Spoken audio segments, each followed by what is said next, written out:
আসসালামু আলাইকুম এভরিওয়ান।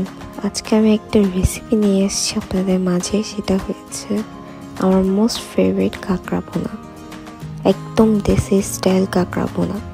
ফার্স্টে এটাকে হয়েছে পরিষ্কার করে নিতে হবে সুন্দরভাবে। তো এটার হয়েছে যে পাগুলা ছিল এগুলো আগে আমি ছুটাই নিছি। তারপর এটার গায়ের মধ্যে একটা শ্যাওলা লেগে থাকে, তো এই জন্য হয়েছে ব্রাশ দিয়ে এটাকে ভালোভাবে পরিষ্কার করে নিতে পারেন। চাইলে এটার উপরের যে খোসাটা আছে ওটাও ফেলে দিতে পারেন আপনারা। আর ভিতরে হয়েছে ময়লা থাকে, ওগুলো পরিষ্কার করে নিতে হয় সুন্দরভাবে। কাঁকড়া পরিষ্কারটা আসলে ভালোভাবে না হলে এই জিনিসটা খেতে একদমই ভালো লাগবে না, আর এটার একটা স্মেল আছে। সো আমি ভালোভাবে পরিষ্কার করে ওটার মধ্যে লবণ আর লেবু দিছি। অ্যান্ড লেবুটা আপনারা আগে এটার মধ্যে দিয়ে মাখিয়ে রাখলে আর বসানোর সময় তখন আর লেবু দেওয়া লাগবে না, তখন এই জিনিসটা এমনি ব্যালেন্স হয়ে যাবে।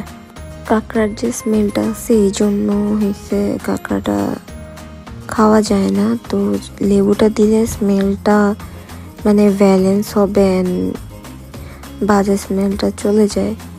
অ্যান্ড ভালোভাবে এটাকে পরিষ্কার করে নিতে হবে। আমি প্রায় 5 থেকে 6 বার এটাকে ভালোভাবে ওয়াশ করছি।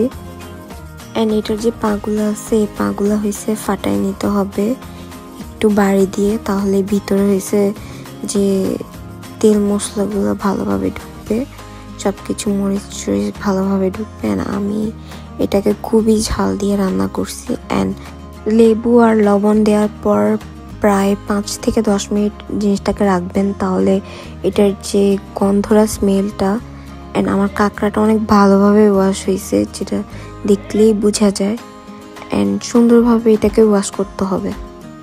এটা ওয়াশ করার পর আমি প্যানের মধ্যে তেল দিয়ে দিছি অ্যান্ড 1 কাপ পরিমাণ মতো পেঁয়াজ দিয়ে দিতে হবে। পেঁয়াজটা এত না ভাজলেও হবে, কারণ পেঁয়াজটা কাঁকড়ার গায়ে গায়ে লেগে থাকবে, তাহলে ওইটার টেস্টটা অন্যরকম আসে। আর অনেকেই কাঁকড়ার মধ্যে পেঁয়াজ দেয় না, বাট জিনিসটা পেঁয়াজটা দিলে খুব মাখা মাখা হয় জিনিসটা, আর অনেক মজা হয় এটা। পেঁয়াজ না দিলে কিন্তু কাঁকড়াটার গ্রেভি একদমই পাতলা হয়ে যাবে, আর কাঁকড়ার গায়ে কোনো মশলাও ভালোভাবে লাগবে না। তো চেষ্টা করবেন যে পেঁয়াজগুলোকে না গলাতে, পেঁয়াজ দেওয়ার চেষ্টা করবেন। অনেকে পেঁয়াজ পাতা দেয়, পেঁয়াজ পাতাটা দিলেও জিনিসটা অনেক মজা হয়।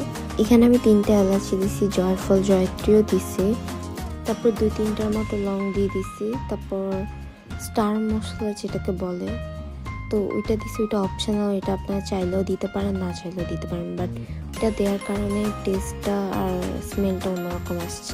2-3টা তেজপাতা দিয়ে দিছি, তারপর রসুন দিয়ে দিব। দেওয়ার পর সব রকমের মশলা দিয়ে দিব। দেওয়ার পর মশলাটা কষানোর পর কাঁকড়াটা দিব। তো এটার মধ্যে একটু রসুনটা একটু বেশি দিবেন, তাহলে টেস্টটাও ভালো আসে, স্মেলটাও ভালো আসে। এখানে আপনারা আপনাদের পরিমাণ মতো ঝাল দিবেন। আমি যেহেতু ঝাল একটু বেশি দিছি, কারণ সবাই ঝাল খায়, আর কাঁকড়া ভুনাটার মধ্যে ঝাল একটু বেশি দিলে ভালো লাগে। তো আমি লবণ দিয়ে দিছি অল্প একটু, তারপর লবণটা পরে লাগলে অ্যাড করে নেবেন।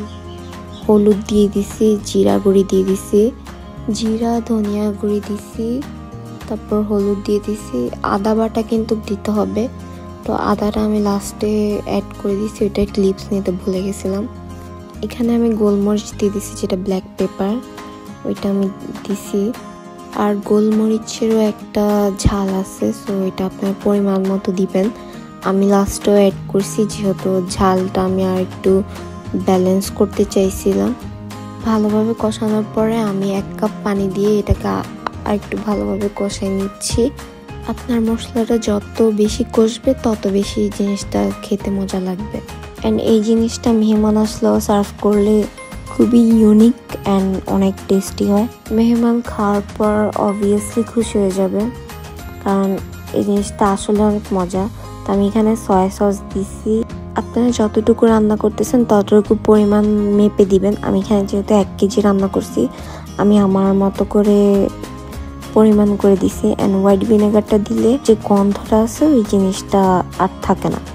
টমেটো সসও আপনাদের পরিমাণ মতো দিবেন, কিন্তু আমি একটু বেশি দিছি কারণ জিনিসটা দিলে ভালো লাগে।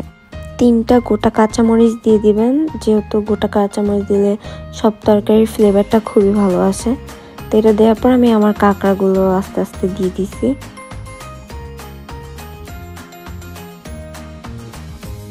ক্র্যাবগুলো দেওয়ার পর অনবরত লাড়া যাবে না, তাহলে এই জিনিসটা খুবই নরম থাকে, ওদের যে বডিটা ওইটা ভেঙে যেতে পারে।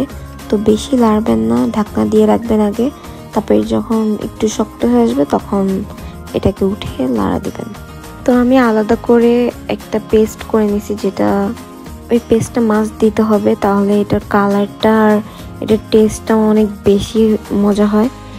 রসুন, পেঁয়াজ, টমেটো আর শুকনো মরিচকে বেটে নেবেন, তাহলে এটার টেস্টটা অন্যরকম আসে। আর এটাকে অনেক ভালোভাবে কষাতে হবে, অনেক পানি অ্যাড করবেন, আগে কষাবেন তারপর পানি অ্যাড করবেন। তো আমি এখানে রসুন দিয়ে দিছিলাম, রসুনটা একটু কমায় দিবেন, কারণ কাঁকড়াতে বেশি রসুন দিলে এটার ফ্লেভারটা অনেক স্ট্রং হয়ে যায়। আমার কাঁকড়াটা কষানোর পরে আমি এখানে 1 কাপের মতো পানি দিয়ে দিছি। এটাকে আস্তে আস্তে রান্না করতে হবে যেন এটার ভিতরে সব মশলা ঢুকে অ্যান্ড এটা জিনিসটা যেন সফট হয়। তো আমার ঝোলটা প্রায় মাখা মাখা হয়ে গেছে। তো এখানে আমি ধনিয়া পাতা অ্যাড করে দিছি, ধনিয়া পাতা দিলে এটার ফ্লেভারটা অনেক ভালো আসে। অ্যান্ড লাস্টলি দেখেন এটার কালারটা, যারা ক্র্যাব খায় না তারাও এভাবে রান্না করলে আসলেই খেতে ভালো লাগবে। রেস্টুরেন্টে আর যাওয়া লাগবে না, আর রেস্টুরেন্টের থেকেও এই জিনিসটা অনেক মজা হয়। আর এটা আপনারা ভাত দিয়েও খেতে পারবেন, যে কোনো জিনিস দিয়ে খাওয়া যাবে, ফ্রাইড রাইস দিয়েও খাওয়া যাবে। অ্যান্ড মাশাআল্লাহ এটার লুকটাও অনেক যেমন সুন্দর এসছে তেমন টেস্টটাও অনেক ভালো আসছে। একবার হলেও ট্রাই করা দরকার। Thank you.